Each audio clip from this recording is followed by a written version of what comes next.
Yadadri ultra mega thermal power స్టేషన్లో ఆదివారం భారీ అగ్ని ప్రమాదం చోటు చేసుకుంది. నల్గొండ జిల్లా దామరచెర్లలో నిర్మాణంలో ఉన్న ఈ ప్రతిష్టాత్మక ప్లాంట్లో ఒక్కసారిగా మంటలు చెలరేగడంతో తీవ్ర కలకలం రేగింది. యూనిట్ 3 పరిధిలోని turbine driven boiler feed pump ఏరియాలో ఈ ప్రమాదం సంభవించింది. పంపు వద్ద లూబ్రికేషన్ ఆయిల్ లీకేజ్ కావడం వల్లే మంటలు అంటుకున్నట్లు ప్రాథమికంగా అధికారులు అంచనా వేస్తున్నారు. చమురు లీకేజీ కారణంగా మంటలు వేగంగా వ్యాపించడంతో ప్లాంట్ ఆవరణ అంతటా దట్టమైన నల్లటి పొగ అలుముకుంది. అక్కడ పనిచేస్తున్న కార్మికులు, ఇంజనీర్లు ఒక్కసారిగా భయాందోళనకు గురయ్యారు. యాదాద్రి పవర్ ప్లాంట్లో జరిగిన ఈ అగ్ని ప్రమాదం తీవ్ర ఆందోళన కలిగించింది. ప్రమాద తీవ్రకు పంపు పరిధిలోని కంట్రోల్ కేబుల్స్, కొన్ని కీలకమైనటువంటి వాల్వులు పూర్తిగా కాలిపోయి దెబ్బతిన్నాయి. కానీ అక్కడ సిద్ధంగా ఉన్న అగ్నిమాపక యంత్రాలు, ప్లాంట్ సిబ్బంది వెంటనే స్పందించి మంటలను అదుపు చేశారు.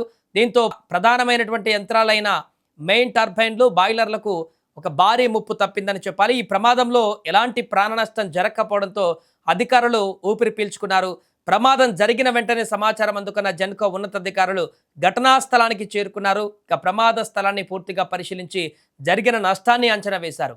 ఇక అగ్ని ప్రమాదానికి గల ఖచ్చితమైనటువంటి కారణాలను తెలుసుకునేందుకు ఉన్నతాధికారులు అంతర్గత దర్యాప్తునకు ఆదేశించారు. నిర్మాణంలో ఉన్న ఈ మెగా ప్రాజెక్టులో ఇలాంటి ప్రమాదం జరగడం పైన అధికారులు ఇప్పుడు మరింత అప్రమత్తమయ్యారు.